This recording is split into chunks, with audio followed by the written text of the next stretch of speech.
कौन भूत बनता? जो आदमी आत्महत्या कर लेता है, जो अपने माँ बाप को मारता है, जो गलत काम करता है, ऐसे लोग सब प्रेत योनि में जाते हैं और प्रेत योनि में बड़ा कष्ट पाते हैं, बहुत कष्ट पाते हैं। भूत धुंधकारी जब प्रेत बना तो वो किसी बड़ा कष्ट में था। प्यास लगी है पर पानी कैसे पिए, भूख लगी है पर खाए कैसे। अच्छा, प्रेतों को भी ना प्यास लगती है, पर उन्हें पानी कौन सा चाहिए? तुलसीदास जी की कथा सुनी होगी। तुलसीदास जी जब शौच करने जाया करते थे ना, कमंडल लेके, लोटा लेके, तो शौच का बचा हुआ जल एक बेर का पेड़ था, बेर, उसके जड़ में डाल देते थे। वहां एक प्रेत रहता था, तो वो शौच का बचा हुआ अशुद्ध जल पीता था, क्योंकि भूत प्रेत ये अशुद्ध चीजें खाते पीते हैं। जैसे आप लोग भोजन करने बैठते हैं ना, तो भोजन करते हैं थाली में, जो आप कई लोग ना खाते हैं तो गिरता जाता है, ऐसे राक्षसों टाइप का खाते हैं कि बहुत सारा तो गिरता है। जो आदमी थाली से खाने के बाद जो गिराता है ना, उस बचे हुए तुम्हारा जूठन गिरे हुए अन्न को खाने वो भूत प्रेत आते हैं। जिसके घर में जूठन गिरता है, बचता है, उसके घर में निगेटिविटी ज्यादा होगी, क्योंकि वहां उसको खाने पीने को मिलता है। जो लोग शौच करने गए, शौच करके आए पर नहाए नहीं, तो वो जो पानी पीता है, जो शौच करने गया, जैसा कि आप शौच करने गए और आप नहाए नहीं, और आप आए और आपने पानी पिया, और आपने पानी पिया गिलास में और थोड़ा सा पानी बच गया, वो बचे हुए पानी को पीने प्रेत, भूत प्रेत ऐसी गंदगी चीजें पीते हैं, खाते हैं। जूठा अनाज गिरा हुआ खाने से, ये सब चीजें खा के वो अपना गुजारा। इसलिए जो लोग, इसलिए हमारे बड़े बुजुर्ग कहते हैं सात्विकता से रहा करो, शौच करने जाओ तो नहाओ, ताकि तुम्हारे पीछे ये प्रेत का मतलब, भूत का मतलब नेगेटिविटी, नकारात्मकता, नकारात्मक एनर्जी, ये तुम्हारे पीछे ना पड़े।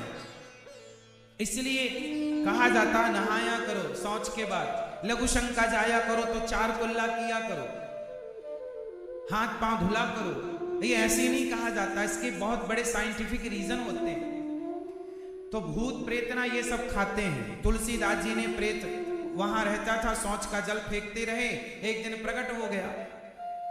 ये कथा आपने सुनी होगी तुलसीदास जी के सब्जेक्ट में। तुलसीदास जी के सामने प्रेत आया, तुलसीदास जी ने कहा कौन हो? बोले मैं प्रेत हूं। यहाँ कैसे?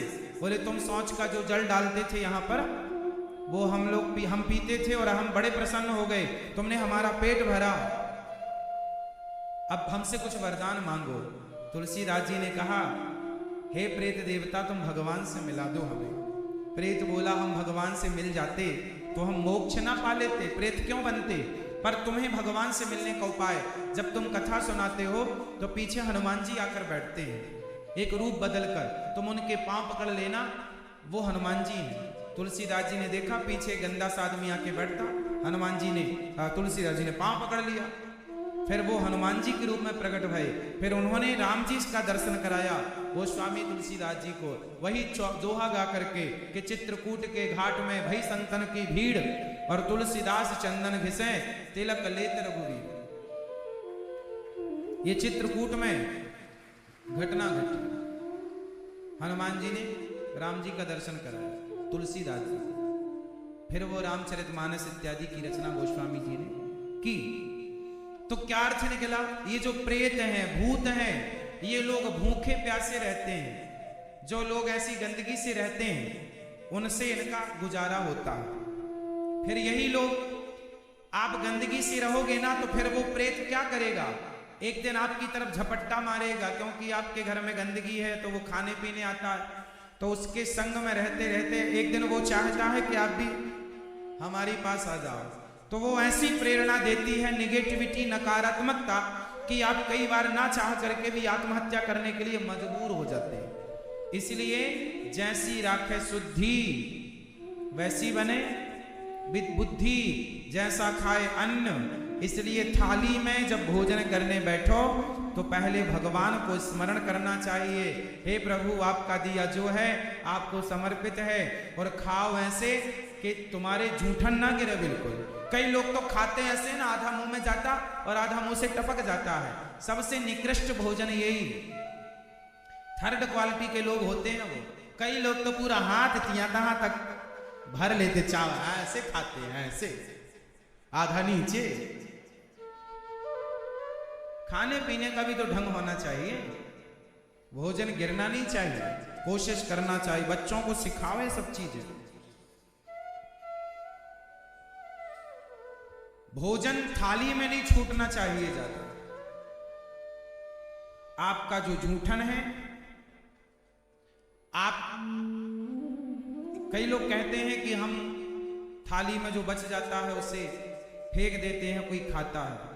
वो सब नेगेटिविटी, नकारात्मकताएं आपके पीछे लग जाती हैं। भाई, जिसे खाने को मिलेगा फिर वो आपका पीछा क्यों छोड़ेगा? भाई, जिसे खाने को मिल जाएगा आपके पास, फिर वो आपका पीछा। यदि किसी नकारात्मकता, नेगेटिविटी को, कोई गलत एनर्जी को आपके पीछे लग गई हो, तो वो आपका पीछा थोड़ी छोड़ेगा। इसलिए मौका ही मत दो ना। थाली, पहले के लोग थाली खाने के बाद उसमें पानी डाल के ना वो भोजन थाली धो के पी लेते थे। हम भी बचपन में जब दूध रोटी खाया करते थे तो दूध रोटी खाने के बाद ना कटोरे में पानी डाल के पूरा घुमाकर वो पानी पी लिया करते थे, मतलब कटोरा साफ हो जाया करता। थाली कांसे की हुआ करती थी, कांसे की थाली में भोजन होता था। पूरी थाली, हमने अपने बब्बा जी को, अपने दादाजी को देखा, थाली पूरी भोजन करने के बाद थाली में पानी डाल के वो घुमा के पी लेते थे, एक अन्न का दाना नहीं रह जाता था। ये परंपरा रही है हम लोगों की।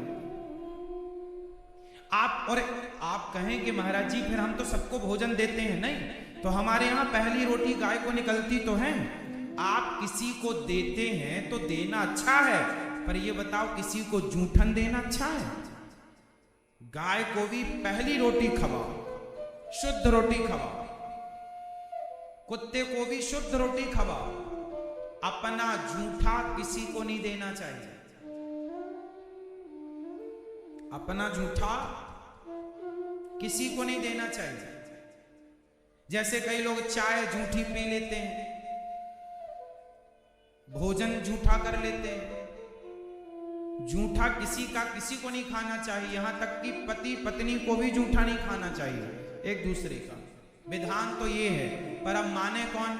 आजकल के जमाने में पति पत्नी ने तो वो तो जूठा ही खा, उसको लगता प्यार बढ़ता। प्यार नहीं बढ़ता, रोग बढ़ता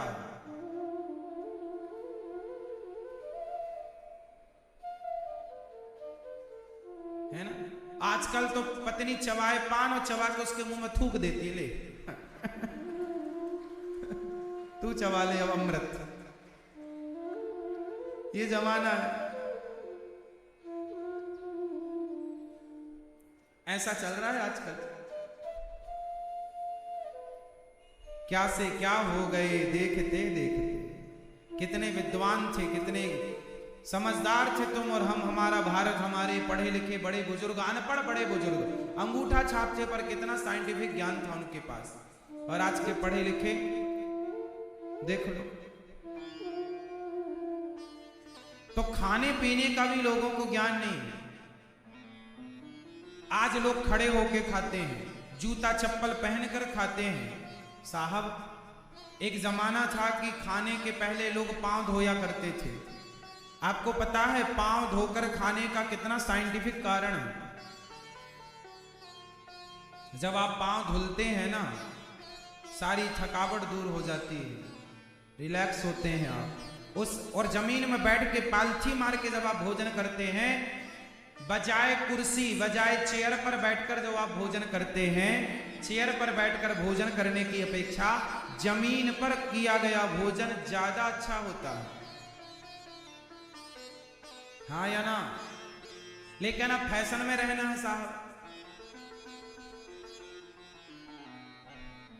शादी विवाह में तो ऐसा बड़े बड़े पढ़े लिखे लोग, बड़े बड़े आदमी ऐसा वहां उस रोटी के पीछे भागते हैं, है ना। ऐसा लगता है भाई हमें भी एक रोटी देना। कौन सी रोटी? तंदूरी। तंदूरी रोटी खिलाने में ऐसा लगता है जैसे बाप राज कभी खाए ना, हमें भी देना। ऐसी लाइन लगी पढ़े लिखे मूर्खों की, कभी खाए नहीं, घर में भी कभी बनवा के खाया करो। हाँ, फोकट की छोड़ते नहीं हो। लिफाफा में 50 रुपए और रोटी खाएंगे 10।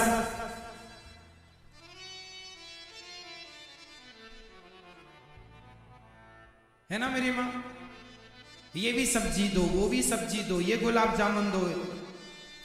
शादी विवाह में जितना आइटम खाने का होता है ना, आप सारा खाते हैं, भले मर जाए खा के, पर 50 रुपए दिया, 100 रुपए का लिफाफा वसूल पूरा करेंगे, भले मर जाए। कोई शादी में यदि जरा सा जहर बांटना शुरू कर दे कि भाई सब खाने के बाद थोड़ा जहर भी टेस्ट करें, तो मुझे विश्वास है कि आधे से ज्यादा लोग जरूर पिएंगे। देखें तो फ्री में मिल रहा, फ्री में हमारे देश में कुछ नहीं छोड़ा जाता। जहर बांटो तो जहर पी ले आदमी। विचार करो, खाने में विचार, कहां खाना कहां नहीं खाना, क्या खाना क्या नहीं खाना। हमने होश संभाला जब से, शादी विवाह में आज तक कभी खाए ही नहीं। इतनी उम्र हो गई आपके बीच में रहते रहते, आज तक हमने शादी विवाह में खाया नहीं। कभी बचपन में जब छोटे रहे होंगे तब खाया हो तो अलग विषय है, जब से होश संभाले कभी नहीं खाए। हमें पता है ये मूर्खों का भोजन है, इनमें समझदार लोग कैसे एंट्री करेंगे। खड़े होके खाना समझदारी नहीं, खड़े होके खाना ये हमारी संस्कृति नहीं। हमारी संस्कृति तो बैठ जाओ, हाथ पांव धो लो, पहले भगवान जी का भोग लगेगा, ठाकुर जी को भोग लगेगा, और भोग में वही लगेगा जो सात्विक होगा, क्योंकि अन्न से हमारे बुद्धि और हमारे मन का पूरा कनेक्शन है। यदि हमने जरा भी गलत भोजन कर लिया तो वो गलत भोजन हमारी बुद्धि को गलत करेगा, और सही भोजन हमारी बुद्धि को सदा सही रखेगा। अब आपको ये डिसाइड करना है कि आपको अपनी बुद्धि को सही रखना है या गलत।